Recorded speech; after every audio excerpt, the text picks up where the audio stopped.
आज से ठीक 511 दिन पहले इंडिया गठबंधन का गठन हुआ था। मकसद था कि पिछले 2 लोकसभा चुनाव में बीजेपी के अपराजेय विजयी रथ को रोकना। 2024 चुनाव में ऐसा हो तो नहीं पाया, लेकिन ठीक से एकजुट होने से पहले गठबंधन जरूर बिखर गया। अब एक बार फिर विपक्षी खेमे में तकरार खुलकर सामने आ गई है।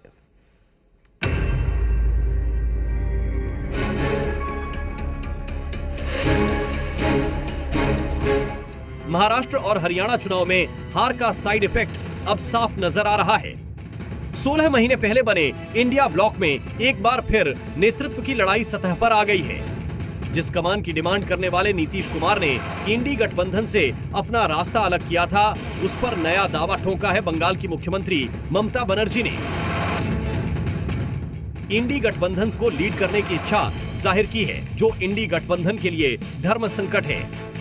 तेजस्वी यादव मिल बैठकर निर्णय की बात कर रहे हैं, तो बीजेपी कह रही है इंडी गठबंधन में कभी कोई एकता थी ही नहीं।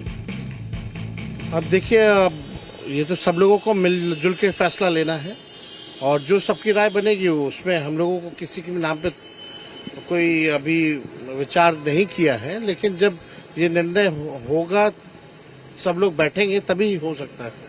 देखिए, इस पे तो सब लोगों को बैठ करके जो है बात करनी चाहिए। आज के दिन में चूंकि ये सारे ठग हैं, इसलिए एक दूसरे को भी ठगने में लगे हुए हैं। इंडिया गठबंधन में कभी कोई एकता थी ही नहीं और ये जो नेतृत्व की बात उठ रही है वो तो आज न कल उठनी ही उठनी थी। ममता बनर्जी की लीडरशिप पर दावेदारी का सबसे बड़ा असर कांग्रेस पर पड़ सकता है, क्योंकि ये दांव राहुल गांधी के लिए बड़ा सियासी चैलेंज साबित हो सकता है। यही वजह है कि कांग्रेस दीदी को क्षत्रप करार दे रही है। या गठबंधन की लीडर हैं, इसको कौन डिनाई कर सकता है, लेकिन उनकी पार्टी बंगाल तक सीमित है। वो कोई नेशनल परिप्रेक्ष्य में उनकी पार्टी और उनका व्यक्तित्व अभी उतना बड़ा नहीं है। ये देखिए, ये इंडी गठबंधन का इंटरनल इशू है, लेकिन इतना तो तय है, ये तमाम लोगों की जो है ना, वो कांग्रेस को उनकी हैसियत और राजनीतिक औकात बताने पे ये लोग तुले हुए हैं। दरअसल इंडिया ब्लॉक में शुरुआत से ही एकजुटता की कमी नजर आ रही है। ममता बनर्जी पहले ही गठबंधन से अलग होकर बंगाल में चुनाव लड़ चुकी है।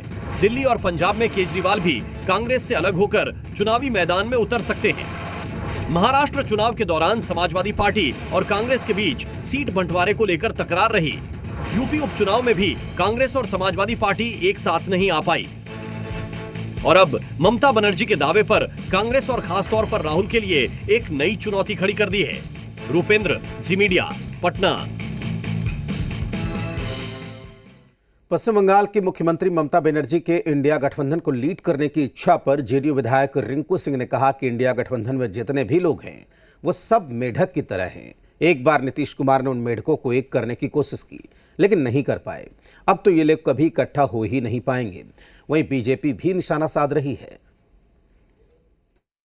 इंडिया गठबंधन में जितने भी पार्टी के लोग हैं वो सब एक मेढक की तरह हैं, और जब माननीय मुख्यमंत्री श्री नीतीश कुमार जी उस गठबंधन में थे और उन्होंने उन मेढकों को इकट्ठा करने का प्रयास किया तो वो नहीं कर पाए, तो फिर ये तो मेढक कभी इकट्ठा हो ही नहीं सकते हैं। और जहां तक ममता बनर्जी कहती हैं कि भाई इंडिया गठबंधन का कमान उनको दिया जाए, तो वो तो बिल्कुल बेतुकी बात करती हैं, क्योंकि वो उतनी बड़ी चेहरा है ही नहीं कि उनको इंडिया गठबंधन की कमान दिया जाए। कहावत है, न नोमन तेल होगा ना राधा नाचेगी। वही हाल ममता बनर्जी का है। ठगों के महागठबंधन का लीडर बनने को तो पहले तैयार हुई, लेकिन कांग्रेस ने खारिज कर दिया। अब नए युवराज तेजस्वी यादव जी कहते हैं कि इस निर्णय की अंतिम मुहर ठगों के महाजुटान में लगेगी। क्या तेजस्वी जी के मन में कुचाले नहीं भर रही होंगी कि वे भी महागठबंधन के सर्वोच्च नेता बने? कांग्रेस के युवराज राहुल गांधी के आगे तो सब नतमस्तक हैं। अब ममता बनर्जी ने भी परोक्ष रूप से दावा ठोककर अपनी राजनीतिक मंशा जाहिर कर दी है। आज तिरहुत स्नातक उपचुनाव के लिए वोटों की गिनती हो रही है और इस चुनाव के लिए कुल 18 उम्मीदवार मैदान